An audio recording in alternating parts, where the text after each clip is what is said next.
महादेवेति यो वदेत एकेन मुक्तिमाप्नोति द्वाभ्याम शंभुऋणी भवेत। आज आप 11वें सत्र में सबका स्वागत है। और आज गीता योगेश भट्ट जी का अपेक्षा ध्यान पर दूसरा पार्ट शुरू होगा। और इसके पहले उन्होंने एक तरफ शास्त्र दूसरी तरफ शस्त्र की चर्चा की है। तो आज शास्त्र की चर्चा करके फिर शस्त्र की चर्चा पर हम लोग ध्यान केंद्रित करेंगे।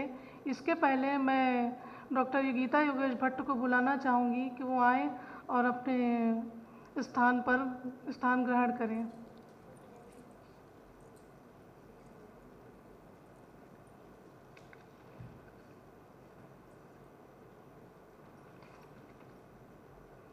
आगे के कार्यक्रम के लिए हम गीता योगेश भट्ट को बुलाना चाहेंगे कि वो आएँ और मालवीय जी का माल्यार्पण करके कार्यक्रम का शुभारंभ करें।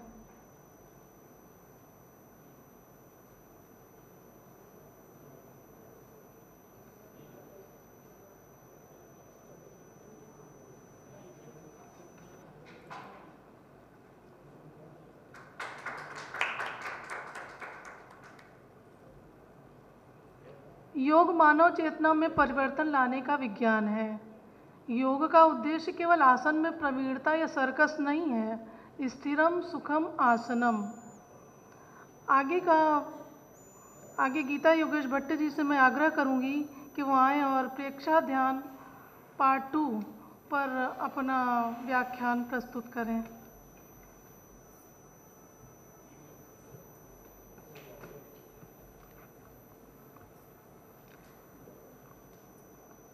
एकादश सत्र में आप सभी का स्वागत है। और पीपीटी चला लीजिएगा। सभी को मैंने पीपीटी भेज दिया है। जिनकी जो समस्या थी कि कल स्लाइड चेंज नहीं हो रहा था, लेकिन यहाँ पर वो स्लाइड चेंज हो रहा था। अब आपके यहाँ क्यों नहीं दिखाई दे रहा था, हो सकता है कुछ नेटवर्क समस्या रही होगी, क्योंकि हम तो उसी को देखकर बोल भी रहे थे। इसी प्रकार दोनों पीपीटियाँ जो है आपको भेज दी गई है। सर्वप्रथम छोटी सी ईश्वर आराधना के साथ हम लोग प्रारंभ करेंगे। मनोजवं मारुततुल्यवेगं जितेन्द्रियं बुद्धिमतां वरिष्ठं वातात्मजं वानरयोद्धमुख्यं श्रीरामदूतं शरणं प्रपद्ये। श्रीरामदूतं शरणं प्रपद्ये।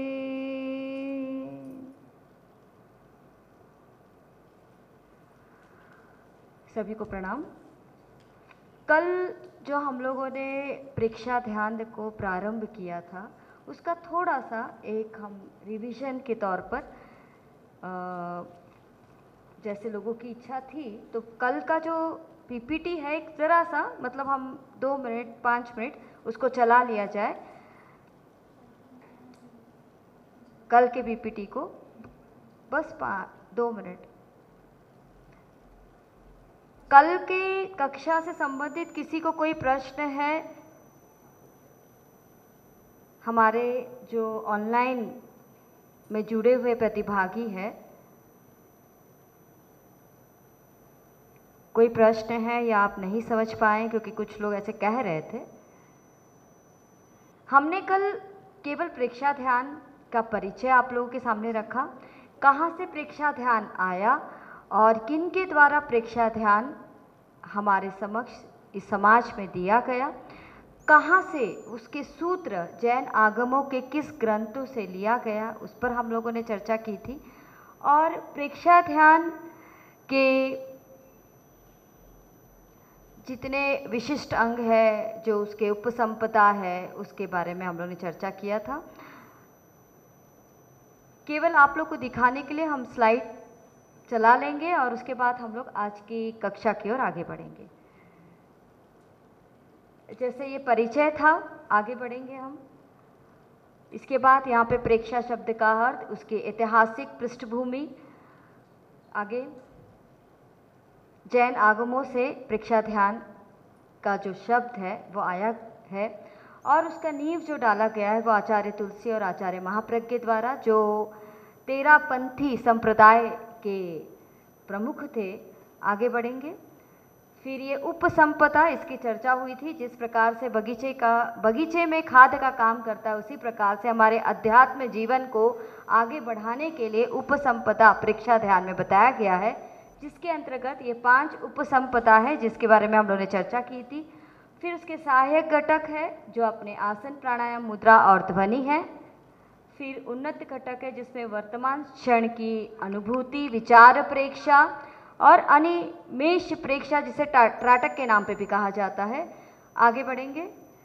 फिर मौलिक संघटक, जिसमें जो 8 मूल है जो प्रेक्षा ध्यान के, ये कहेंगे कि इसके माध्यम से हम लोग अपने आप को परिवर्तन करने की जो प्रवृत्ति या जो साधना पद्धति है वो ये 8 बताए गए हैं, जिसको हमें क्रिया के रूप में करना भी है। फिर प्रेक्षा ध्यान के क्या लाभ है, इसकी चर्चा हम लोग ने की थी कल। आगे बढ़ेंगे। फिर ध्यान किस प्रकार से, जब प्रेक्षा ध्यान की हम तैयारी करते हैं तो उसमें क्या क्या बिंदु होते हैं, जैसे शरीर की मुद्रा है जिसमें बैठने के 4 आसन बताए गए हैं। आगे बढ़ेंगे। फिर ज्ञान मुद्रा, वितराग मुद्रा, सभी को दिख रहा है ऑनलाइन पटल में, सारे स्लाइड्स दिख रहे हैं, ओके हैं, ठीक। फिर अर्हम ध्वनि, जैसे ओम ध्वनि प्रणव जब हमारे योग शास्त्र में है, उसी प्रकार से प्रेक्षा ध्यान में अर्हम ध्वनि का पाठ किया जाता है। फिर आगे बढ़ेंगे। फिर ध्यान का प्रयोजन, जो हम लोग प्रतिदिन हमारी कक्षा में भी हम लोग करते हैं, ध्यान का लक्ष्य। उसके बाद संकल्प सूत्र, जिसमें चित्त की शुद्धि के लिए ऐसा संकल्प हम करते हैं। फिर अगला जो है ये तकनीक जो है, जैसे इसकी चर्चा हम लोग अपने आने वाले स्लाइड पे भी करेंगे। तो अब हम आज की स्लाइड को देखेंगे।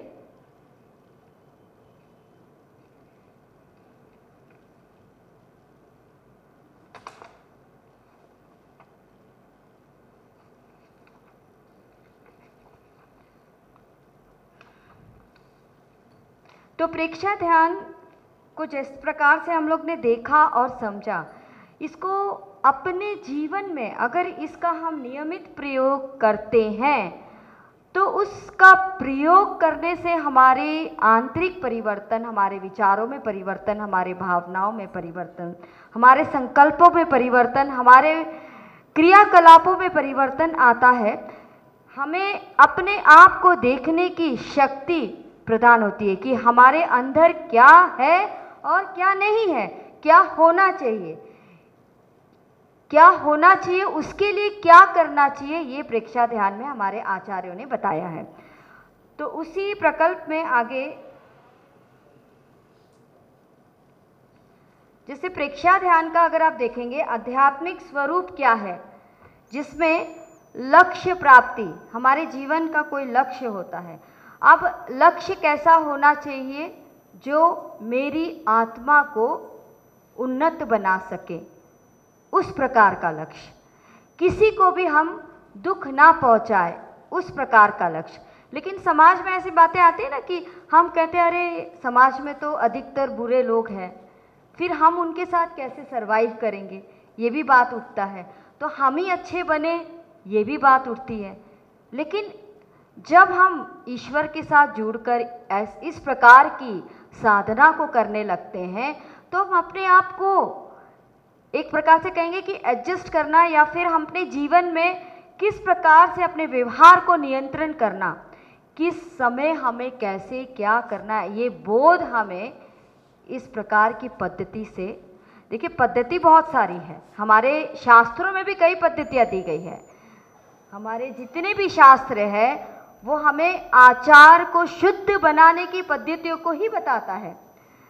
और उसमें एक प्रेक्षा ध्यान है जिसको हम लोग नियमित, क्योंकि ये ऐसा है कि इसको छोटे बच्चे से लेके बूढ़े तक हर कोई इसको, क्योंकि इतनी सरल पद्धति है, इतनी सरल पद्धति है कि इसको एक वैज्ञानिक रूप से अगर देखेंगे तो इसका सबसे बड़ा प्रभाव, अगर आपने आज आपका 10 दिन पूरा हो गया, आज आप 11वें दिन में हैं, तो आपने अपने अंदर भी, अपने भीतर भी, आपने जो भी थोड़ा बहुत भी हम लोग कर रहे थे 10 दिन तक, तो कुछ तो परिवर्तन समझ में आया होगा। कहाँ पर? हमारे विचारों पर, हमारे इंद्रियों के नियंत्रण पर। ये हो सकता है कि 10 दिन पहले मुझे मोबाइल वाली जो मेरी स्थिति थी ना, देखिए मोबाइल अच्छी भी है बुरी भी है, ठीक है, इसका प्रयोग अच्छे के लिए भी किया जा सकता है और इसका प्रयोग बुरे के लिए भी, लेकिन इसकी समझ कब होगी?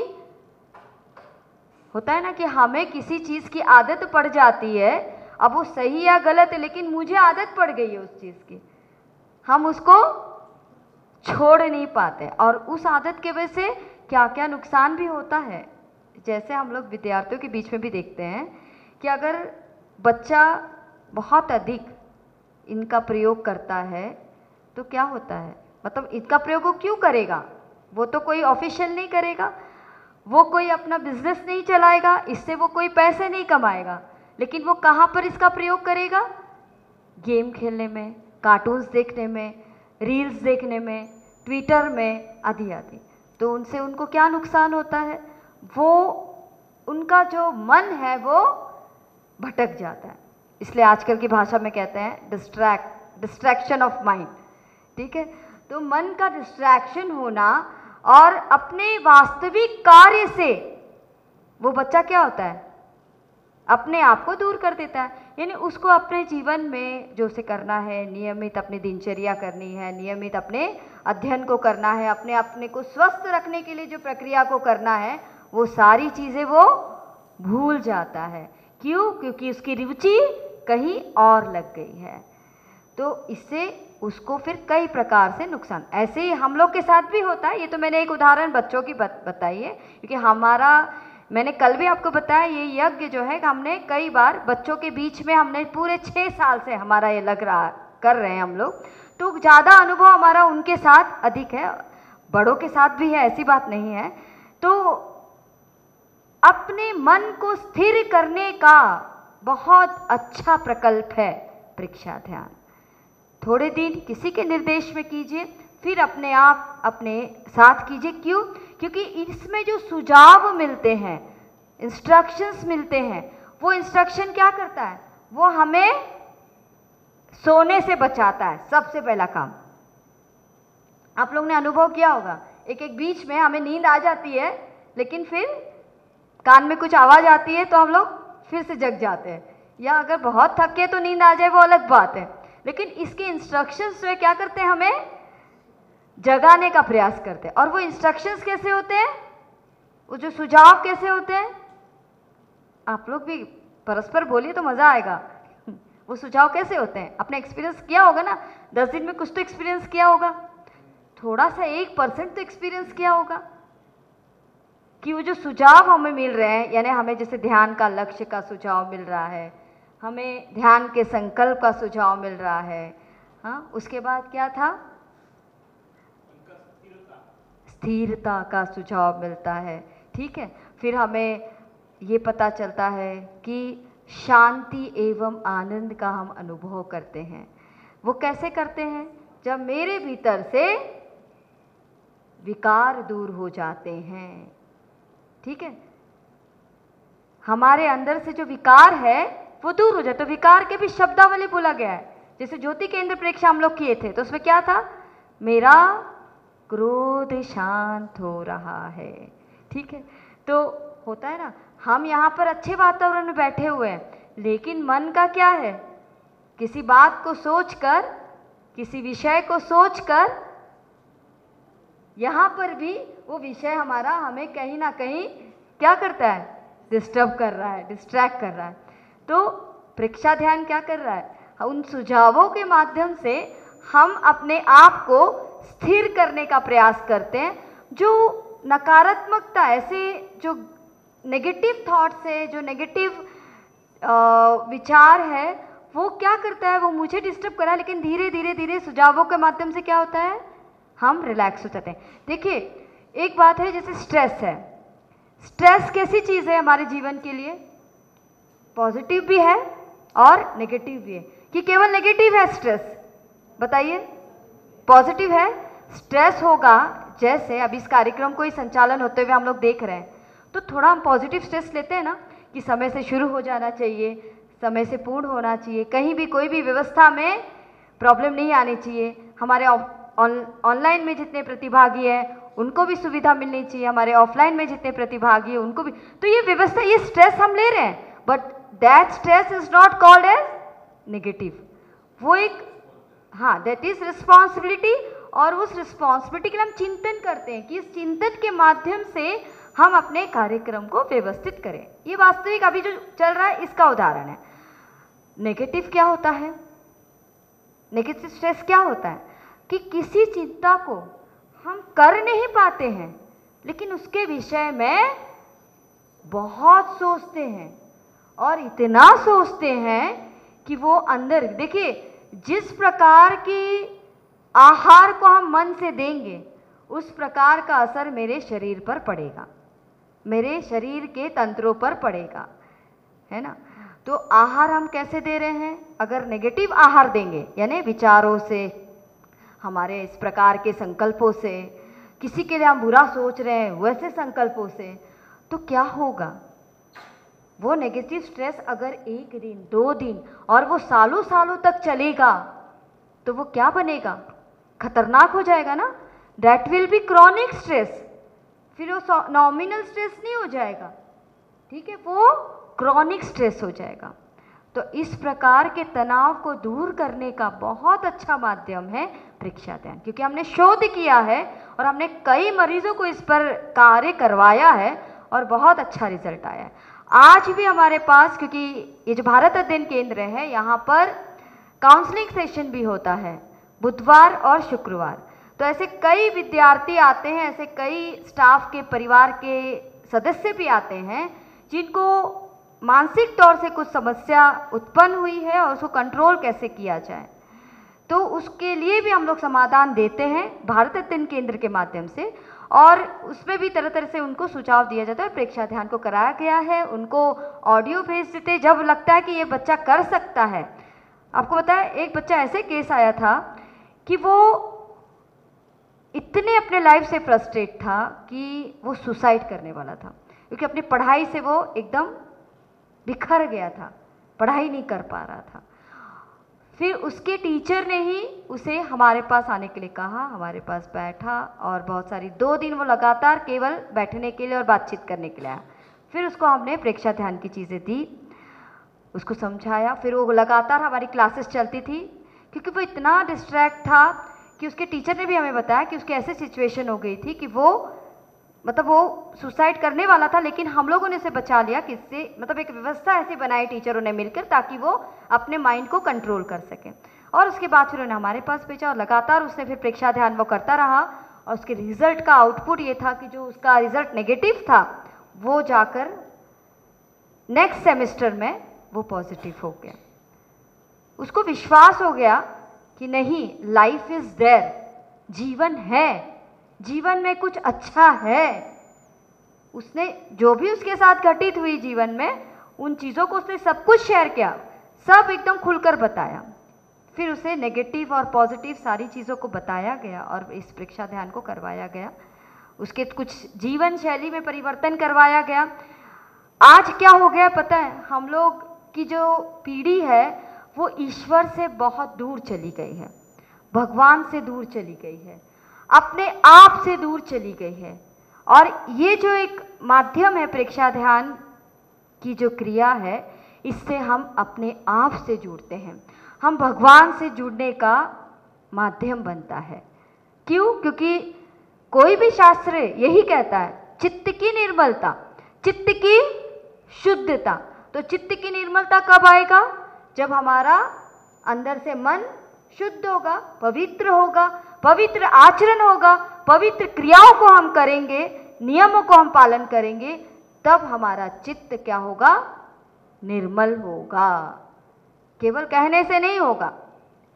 ऋषियों ने लिखा, शास्त्रों में कैसे लिखा, उन्होंने प्रयोग किया अपने जीवन में। ऋषि भी कोई बातें लिखते थे, वो केवल कहने मात्र के लिए नहीं लिखते थे, वो जीवन में प्रयोग करते थे, उसको अनुभव करते थे। और समाज में उस समय की जो समाज की संरचना होती थी, उस समाज में क्या समस्या, लोग किस तरह से दुखी है, उससे वो समाधान निकालते थे उस अभ्यास से। और फिर उसको वो ग्रंथ के माध्यम से, क्योंकि उस समय की भाषा वही थी, लोग वही थे, उसको लिखते थे। और फिर वो चरेवेती सब जगह जाकर दुख निवृत्ति के लिए उनको उस शास्त्र की बात जो उन्होंने प्रयोग किया, अनुभव किया। हमारे ऋषि साइंटिस्ट थे।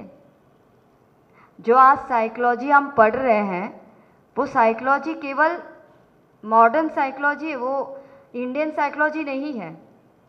अगर आप जैसे साइकोलॉजी वाले हैं, आप ये समझ पा रहे होंगे कि इंडियन साइकोलॉजी हमारी ऋषियों की विद्या रही, हमारे आचार्यों की विद्या रही, और उन्होंने चित्त को शुद्ध करने के लिए, हमारे अंतःकरण को शुद्ध करने के लिए हमारे शास्त्रों की रचना की। और जैन परंपरा जो है, कहने के लिए वो आस्तिक दर्शन कहा जाता है, लेकिन वो वेद के आचार मीमांसा की सारी बातों को वो मानते हैं। इसीलिए उन्होंने अपने दर्शन में जितनी भी हमारे आचरण करने योग्य बातें हैं, वो सब उन्होंने प्रस्तुत किया है कि व्यवहार में आप कैसे इसको ले आए। तो इसी व्यवहार में आपका प्रेक्षा ध्यान है, जिसके अंतर्गत कायोत्सर्ग हम लोग ने कल देखा, और हम लोग इसको भी अभ्यास कर रहे हैं कायोत्सर्ग को। कायोत्सर्ग का जो लक्ष्य क्या है, जब हम कायोत्सर्ग करते हैं, काया से ऊपर उठना, separation between body and soul, okay, it's kayotsarga. और उसका एम क्या है, उद्देश्य क्या है, लक्ष्य क्या है? तनाव प्रबंधन। ठीक है, कायोत्सर्ग का उद्देश्य तनाव प्रबंधन। और कायोत्सर्ग जो है, हमारी भारतीय साहित्य में ऐसी अनेक विद्याएं हैं जो मानव जाति को अपनी शक्तियों से परिचित करवाती है। ध्यान साधना में एक मार्ग है जिसमें एकाग्रता और स्थिरता सबसे पहली आवश्यकता है। और इसीलिए ध्यान के लिए अगर प्रिस्क्राइब किया जाए कि आप ध्यान करिए, तो सबसे पहले ये दो चीज़ हमारे पास होनी चाहिए। और ये दो चीज़ कैसे होगी? एकाग्रता और स्थिरता। अगर मेरा शरीर स्वस्थ होगा तब तो शरीर भी हमारा स्वस्थ रहना चाहिए। और शरीर और मन का, दोनों का एक दूसरे से बहुत घनिष्ठ संबंध है। शरीर अस्वस्थ है तो मन कभी आपका स्वस्थ नहीं हो सकता, और मन अस्वस्थ है तो शरीर कभी स्वस्थ नहीं हो सकता।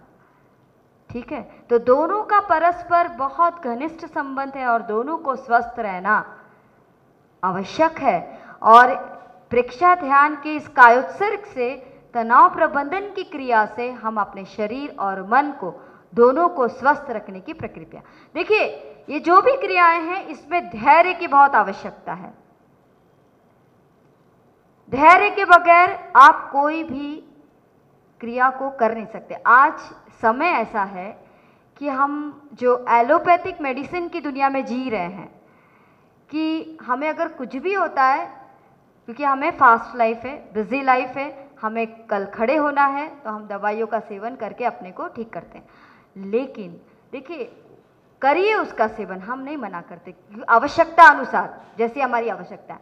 लेकिन थोड़ा थोड़ा प्रयास कीजिए कि हमारे दैनिक जीवन में हम कुछ ऐसे ऐसे नियमों को फॉलो करें कि धीरे धीरे हम, जैसे अगर हम दिन भर में 8 गोलियां खा रहे हैं, तो धीरे धीरे अपनी मनस्थिति, शरीर की स्थिति को तैयार करिए कि धीरे धीरे 8 से 4 में आ जाए 3 महीने के अंदर।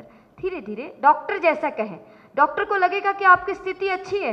अरे ऐसे ऐसे केसेस हमने अभी काउंसलिंग की बात करते, और एक बच्चा हमारा यहाँ BHU का ही अभी PG करके चला गया, उसको इतनी प्रॉब्लम थी और डॉक्टर उसको कुछ उनका ट्रीटमेंट होता था बेंगलोर में, तो 6 महीना वो लगातार योगा अभ्यास किया और ये प्रेक्षा ध्यान के साथ किया।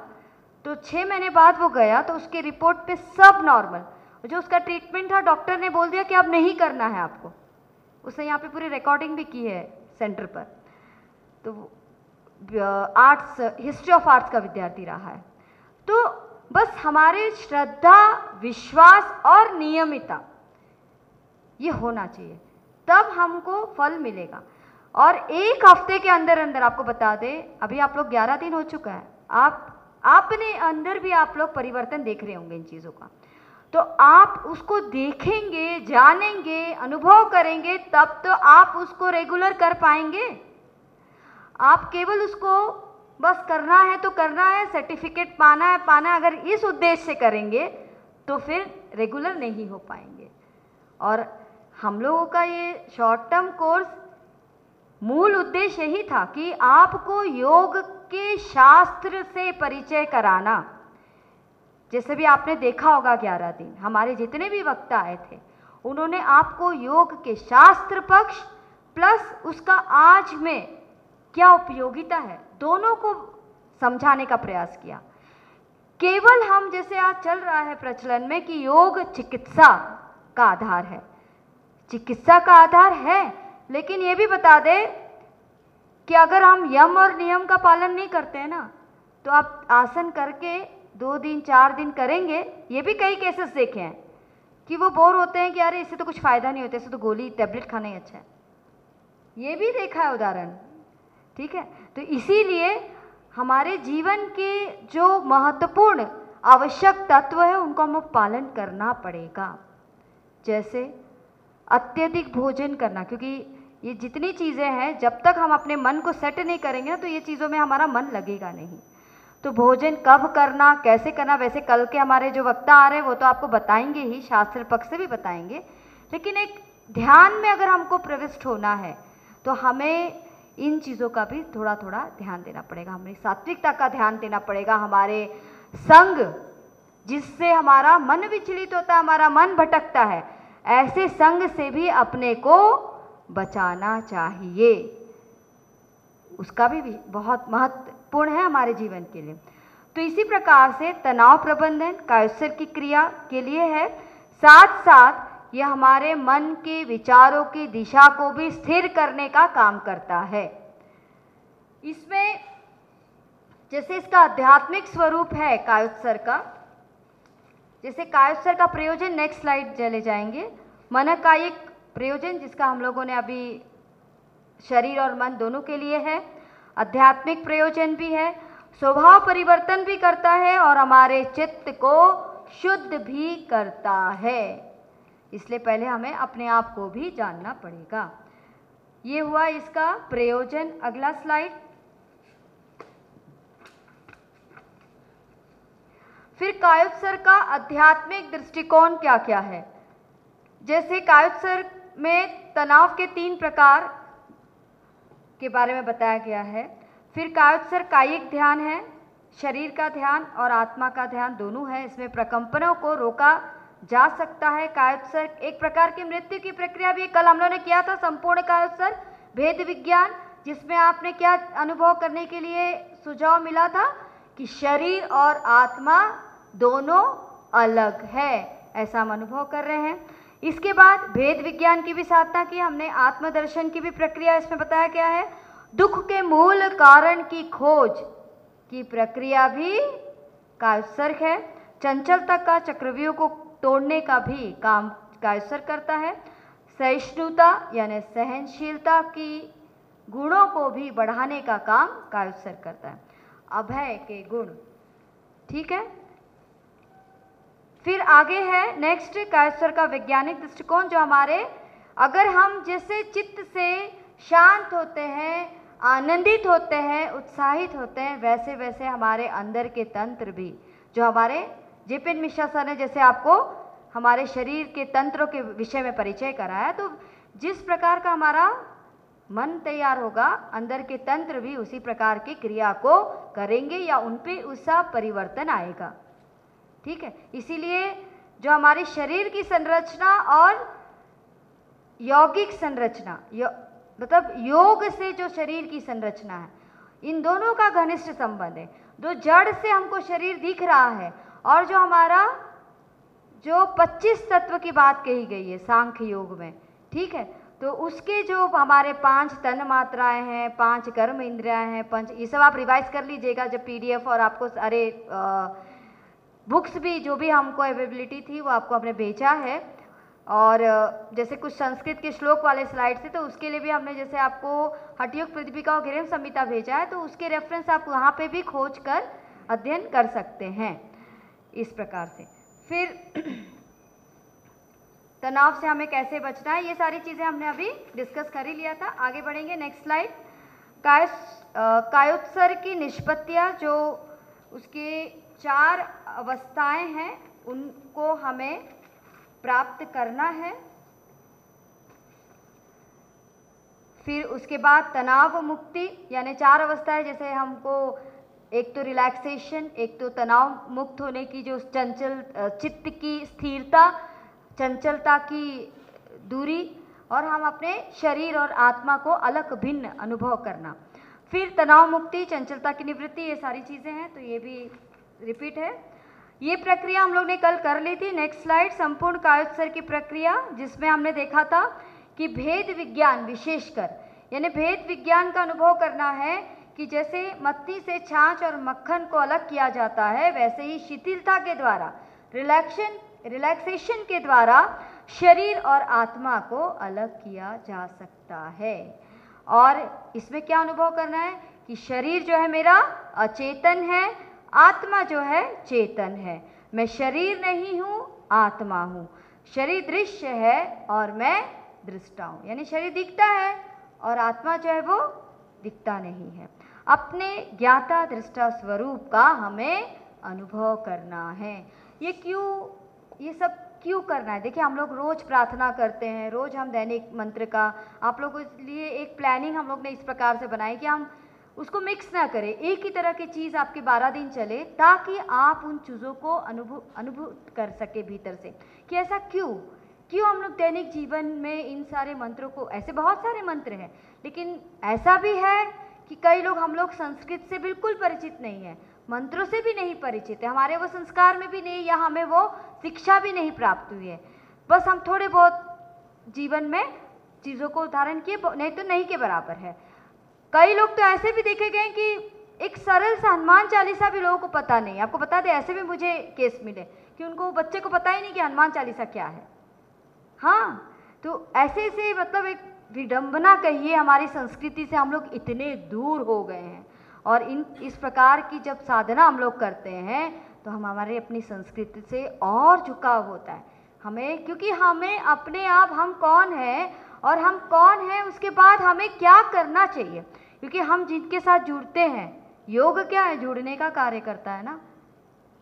हम लोग यहाँ जुड़े, हम अपने आप से भी जुड़े, अपने आप से, अपने शरीर से, अपने आत्मा से जुड़ेंगे, तब तो हम अपने भीतर के अपने आप को तो जान पाएंगे कि हम हैं कौन, मुझे क्या करना चाहिए, मुझे क्या नहीं करना चाहिए, किस ओर मुझे जाना चाहिए, किस ओर मुझे नहीं जाना चाहिए। तो ये कब समझ में आएगा? जब हम अपनी आत्मा के साथ जुड़ेंगे, जब हम अपनी संस्कृति के साथ जुड़ेंगे, जब हम ईश्वर के साथ जुड़ते हैं, तो मेरे ईश्वर को क्या पसंद है उसका ज्ञान मुझे होने लगेगा। कैसी पवित्रता वो चाहते हैं उसका ज्ञान मुझे होने लगेगा। उस प्रकार का जीवन जीना हम प्रारंभ करने लग जाएंगे। एकदम से बहुत सारी चीज़ें, जैसे क्रोध को ही रोकना है, हमारे पास बहुत क्रोध है, बहुत आता है, तुरंत हम एक्शन में आ जाते, तुरंत हम परेशान हो जाते हैं। ऐसे आजकल बहुत चलता है। क्यों होता है? उसके पीछे भी कई कारण हैं। खान पान, रहन सहन, हमारा संग कैसा है, हम किस तरह की चीज़ों को देखते हैं, सुनते हैं, लगातार इंद्रियों से ग्रहण करते हैं, वैसे ही क्या होगा, हमारा रिएक्शन होगा। हम देखते हैं ना, अभी जैसे आजकल बच्चों के ही साथ कहें कि आजकल ऐसे गेम्स आते हैं जिसमें बच्चा जो है अहिंसात्मक प्रवृत्ति का हो जा रहा है। वो जितना उसको देखता है या उसके उधर झुकाव उसका होता है, उसका बिहेवियर एकदम तुरंत देखते हैं कि चेंज हो जाता है। तो यही हमारे साथ भी जीवन में होता है कि हम अपनी इंद्रियों से, हमने 25 तत्व में इंद्रियों की बात, सेंस ऑर्गन्स, 5 सेंस ऑर्गन्स है हमारे, तो इससे हमने कितनी चीज़ों को ग्रहण किया, तो वैसा ही तो हमारा जीवन बनेगा, वैसे ही तो हमारा विचार बनेगा, वैसे ही तो हमारी वाणी बनेगी, वैसे ही तो हमारी दृष्टि बनेगी। तो अब हमें उसको परिवर्तन करना है। हम सब जितने जुड़े हैं सब सात्विक होंगे, लेकिन हमारे समाज में आज हम देखते हैं कि कितनी सारी समस्या है। उसका क्या कारण है? क्योंकि वो अपने से कटे हुए हैं, अध्यात्म से कटे हुए हैं, शास्त्रों से कटे हुए हैं, परंपरा से कटे हुए हैं। आज पूजन भी अगर होता है तो केवल हम लोग त्योहार तक सीमित हो गए हैं। वो भी कैसे? अपने को सजाने में घर सजा। अरे ये तो रोज होना चाहिए, केवल त्योहार नहीं, रोज पूजन होना चाहिए, रोज घर में ध्वनि होनी चाहिए। शंख ध्वनि होती है घर में आप लोगों की? कितने लोगों की होती है? चलिए, यहाँ बहुत अच्छी, बहुत अच्छा। तो ये होनी चाहिए रोज, ठीक है। और इसमें हमें आस्था होनी चाहिए। आज हमारे बच्चे कीर्तन भजन आदि को भी आउटडेटेड कहने लग गए अपनी सोसाइटी में। तो बताइए क्या होगा आगे? हमें इन सब चीज़ों को बढ़ावा देना है। और बढ़ावा कब देंगे? जब हम खुद जुड़ेंगे, हम खुद उस चीज़ को अनुभव करेंगे, तब हम बढ़ावा दे सकते हैं।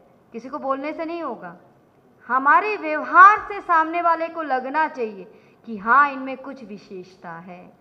हम योग के विद्यार्थी बन चुके हैं, हम सब विद्यार्थी, हम भी विद्यार्थी हैं, हम भी पुरुषार्थ कर रहे हैं।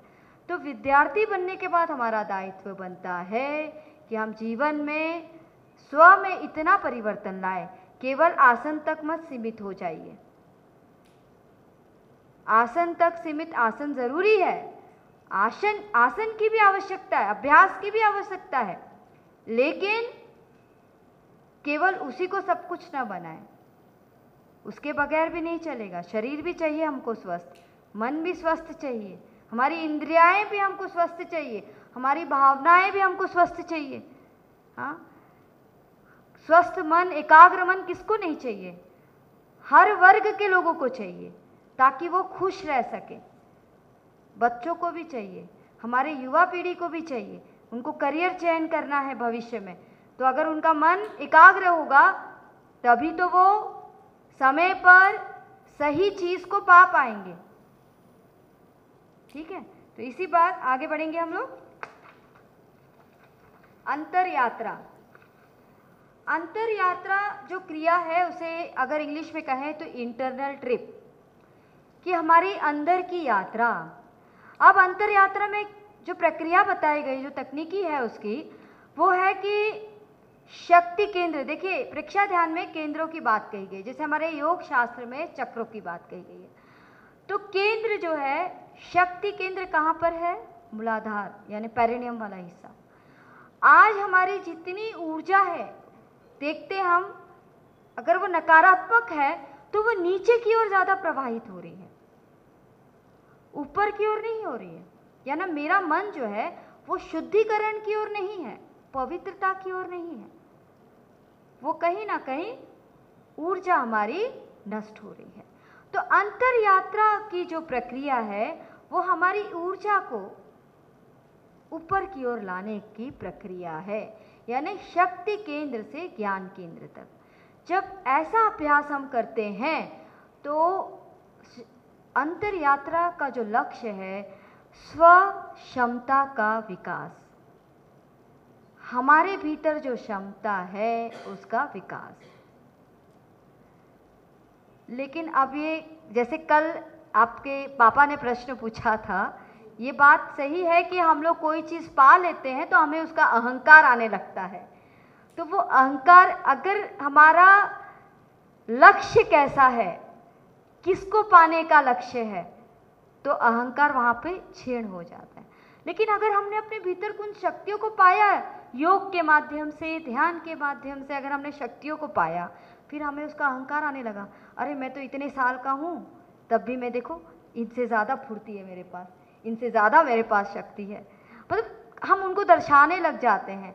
तो उस अहंकार को हमको थोड़ा सा संतुलन में बनाना है, क्योंकि हम अपने शरीर को स्वस्थ तो ज़रूर कर रहे हैं, लेकिन साथ साथ मन की भी साधना कर रहे हैं। और अहंकार फिर क्षीण हो जाता है। अगर हम ईश्वर के साथ जुड़कर, देखिए कई संप्रदाय, कई पंथ आज ऐसे हैं जो अपने को पुष्ट करने के लिए हमारे सनातन संस्कृति को कहीं ना कहीं वो दोष उसमें दिखाते हैं, तो वो गलत है। वो साधना कर रहे हैं, वो अच्छा काम कर रहे हैं, ऐसे कई दिखाई देता है, लेकिन वो क्या करते हैं उसके बाद अपनी संस्कृति को ही किसी न किसी माध्यम से गलत बताते हैं। तो ये गलत हो रहा है। आप साधना भी कर रहे हैं, आप ऋषियों द्वारा दी गई परंपरा के आधार पर अपनी दिनचर्या को भी पालन कर रहे हैं, लेकिन अपने विचारों को आप संतुलन नहीं बना रहे, विचार आपके नकारात्मक चल रहे हैं।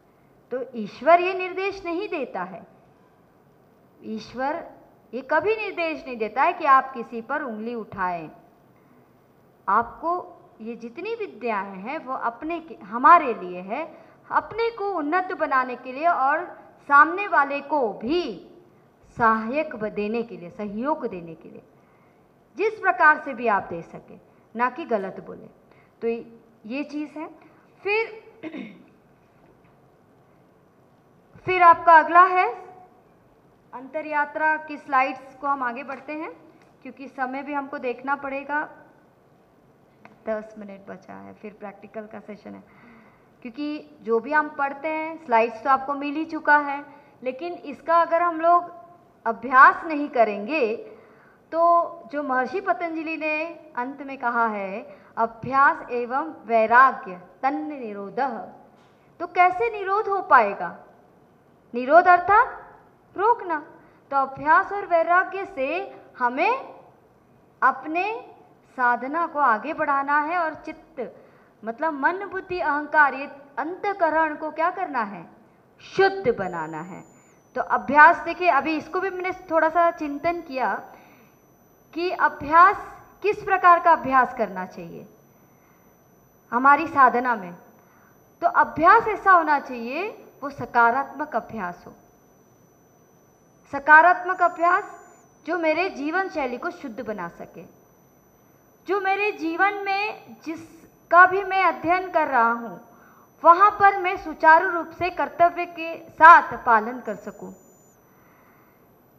फिर अभ्यास किस प्रकार का? जो भी गलत आदतें हैं वो मेरे अंदर परिवर्तन हो जाना चाहिए। अब गलत आदतें कैसे परिवर्तन होगी, उसके लिए हमें कोई जोर जबरदस्ती नहीं करना है। बस आप अपने जीवन में कुछ नियम को ले आइए। उस नियम को आप देखिए, उसके लिए क्या करना पड़ेगा? हमें एक सेल्फ डायरी बनाइए अपनी उन्नति के लिए कि मुझे जीवन में क्या करना है और क्या नहीं करना है, मैं किससे परेशान हूँ, उसके लिए क्या समाधान है। अगर मुझे समाधान नहीं मिल रहा है तो मुझे जहाँ समाधान मिले हम वहाँ जाए, वो समझे, उसको मैं प्रयोग में लाने के लिए पहले लिखूं और फिर उसे हम प्रयोग में लाएं। ये करना पड़ेगा अपने लिए। ये जब हम करेंगे तब हमारे अंदर परिवर्तन आएगा। सबसे पहले हमारा क्या होता है? स्वास्थ्य। हमारा स्वास्थ्य जब बिगड़ता है तब हम इस ओर जाते हैं। जब तक हम स्वस्थ हैं ना, तब तक हम भौतिकता में ही रहते हैं। मतलब कैसे भी खाओ पियो सो रहो। अभी कहा जाए कि बिस्तर में भोजन नहीं करना चाहिए, और आज देखते हैं आज की क्या परंपरा है, भोजन में ही बिस्तर होता है मतलब बिस्तर को ही भोजन बना देते हैं। लेकिन हमारे ऋषियों ने मना किया है। और उसको अनुभव कीजिए। देखिए छोटे छोटे नियम जो होते हैं ना, जो हम लोग को बताए गए हमारे पूर्वजों द्वारा, यानी हमारे दादी नानी, हमारे जो पूर्वजों द्वारा हमको नियम बताए गए थे, लेकिन आज हम उसको नहीं पालन कर रहे हैं। उसका नुकसान क्या क्या हो रहा है हमारे जीवन में, आपको मतलब अगर आप इसको सोचें, थोड़ा चिंतन करें तो किस प्रकार का नुकसान होता है कि एक तो हमारे अंदर धैर्य की शक्ति समाप्त हो गई है, समझने की शक्ति समाप्त हो गई है, क्रिया करने की शक्ति समाप्त हो गई है। हम केवल अपने स्वार्थ से ही कोई कार्य करते हैं, बिना स्वार्थ के कभी कुछ नहीं करेंगे। तो ये सारे चीज़ों का जागरण पुनः प्रेक्षा ध्यान के माध्यम से जो जो विभिन्न पद्धतियाँ है, जैसे अंतर यात्रा की प्रक्रिया है, फिर आगे है आपके ये अंतर यात्रा की सारी चीज़ें हैं, उसको आप लोग स्लाइड्स आपको दे ही रखा है, आप लोग पढ़ लीजिएगा। बहुत सरल चीज़ें हैं, बस महत्वपूर्ण चीज़ यह है कि इसको हम पालन करें और नियमित करें और हमारे जीवन में परिवर्तन लाएं। फिर चैतन्य केंद्र प्रेक्षा है। अब इसमें आप देखेंगे कि 13 केंद्रों की बात कही गई है और वो 13 केंद्र कहाँ पर स्थित है ये स्लाइड आपको मिल जाएगा। आगे बढ़ेंगे तो एक चार्ट है, उस चार्ट में बताया गया है कि वो केंद्र कहाँ कहाँ पर स्थित है और इसकी जो ध्यान की प्रक्रिया है उन केंद्रों में जाकर उस केंद्र की शक्तियों को जगाने का सुझाव दिया जाता है कि अगर हम शक्ति केंद्र में हैं तो शक्ति केंद्र के हिसाब से हमारे अंदर जो वासनाएं हैं उसको संतुलित करने की प्रक्रिया है, वो मेरी शांत हो रही है, ऐसा सुझाव दिया जाता है। और ये देखिए, जितना हम पॉजिटिव सुझाव को बार बार सुनेंगे समझेंगे तो क्या होगा, हमारे अंदर पॉजिटिव चेंजेस आएंगे, सकारात्मक परिवर्तन आएगा। और जितना हम नेगेटिव चीज़ों को सोचते हैं बोलते हैं तो वो क्या होता है, मानसिक रोग का रूप ले लेता है कि नहीं।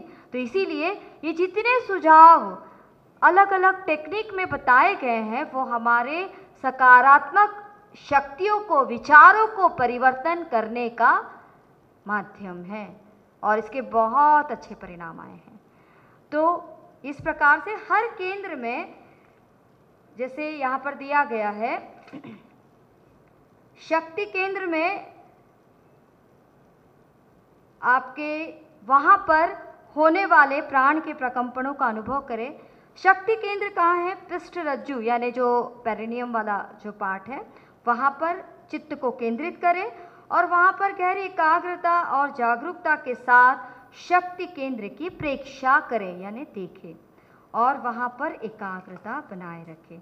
इस प्रकार से एक एक केंद्र पर जाकर प्रेक्षा करना है अर्थात देखना है और वहाँ पर क्या ध्यान करना है कि वहाँ पर जो विकार है वो मेरे रोग है वो मेरे समाप्त हो रहे हैं और मेरे अंदर एक नवीन शक्ति का जागरण हो रहा है।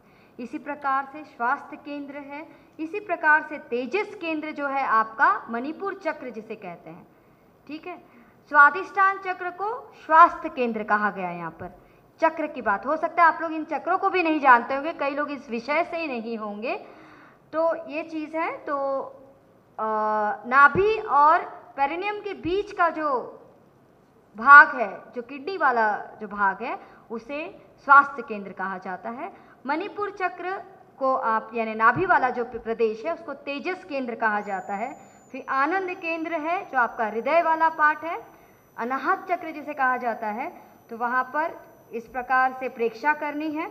और इसी तरह लेश्या ध्यान जो अगला है, जिसमें रंगों के ध्यान के विषय में हमारे आचार्यों ने बताया है कि रंगों के ध्यान के माध्यम से उसमें 5 केंद्रों का उन्होंने चयन किया है।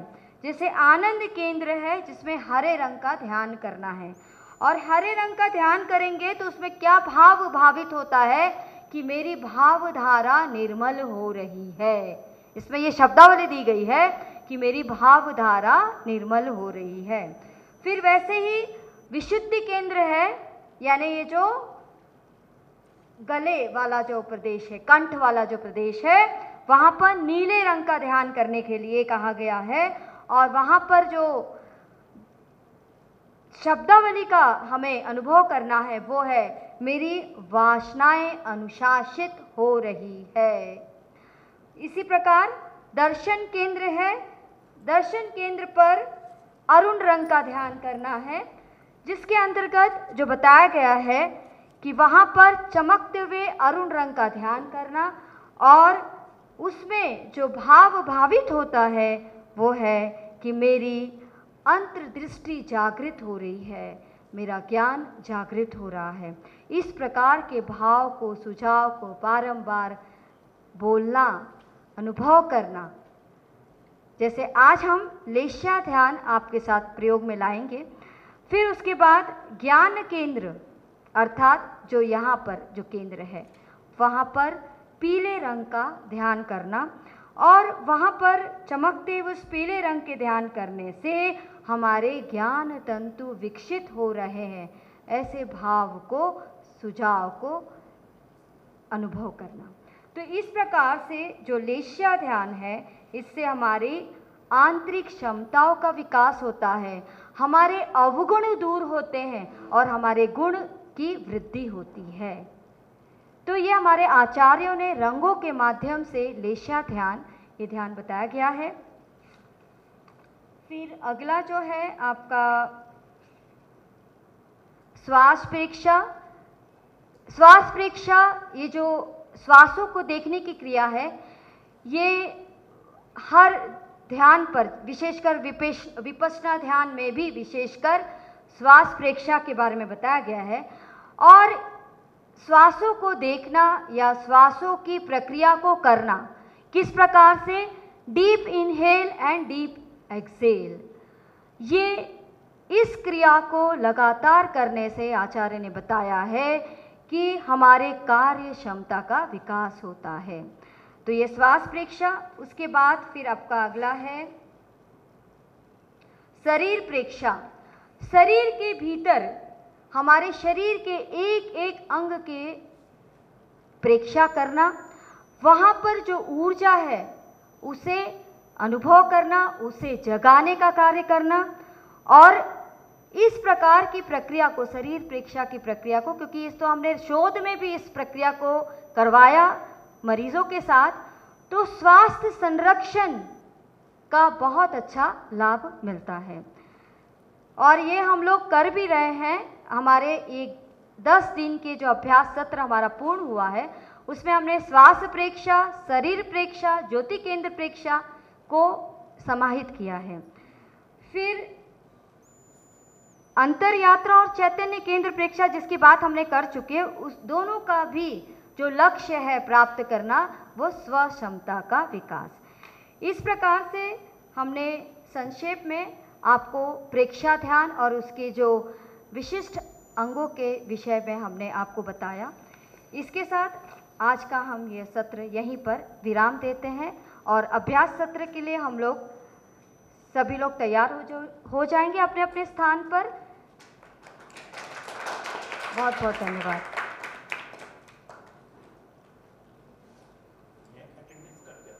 हाँ जी, करके आए। थोड़ी देर आप लोग अपने अपने जो गर्ल्स हैं वो एक साइड हो जाए, बॉयज एक साइड हो जाए।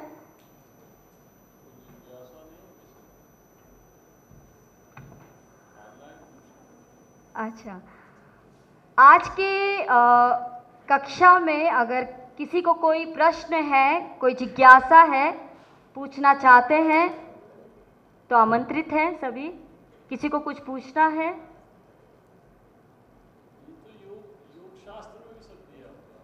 हाँ सर, वो सारी चीज़ें हैं वहाँ पर भी, पर इन्होंने यहाँ के जो जैन आगम के जो आचार्य हैं, जैन आचार्यों ने, आचार्य तुलसी और आचार्य महाप्रज्ञ जी ने इसको एकदम मतलब साइंटिफिक तौर से प्रस्तुत किया है, ताकि एक सामान्य व्यक्ति भी जो कुछ नहीं जानता है, इसको इस टेक्निक के आधार पर वो अपने जीवन में परिवर्तन ला सकता है और वो अध्यात्म क्षेत्र में आगे बढ़ सकता है। सर, विभिन्न प्रकार के मनुष्य है, तो कोई किसमें अपने को आगे बढ़ाता है, कोई किसी में आगे बढ़ाता है, तो बहुत सारे साधना की पद्धतियां हैं। हाँ सर, योग में भी हर मध्यम है ना, कि लाइक जो अगर उसको कहते हैं ना सर कि मध्यम मार्ग जो रहता है या फिर जो उच्च अवस्था को प्राप्त कर चुका है, जो निम्न अवस्था में है, तो उसके लिए हर तरह की साधना पद्धति है। तो किसी को कोई प्रश्न नहीं है तो हम लोग अभ्यास सत्र की ओर आगे बढ़े सभी।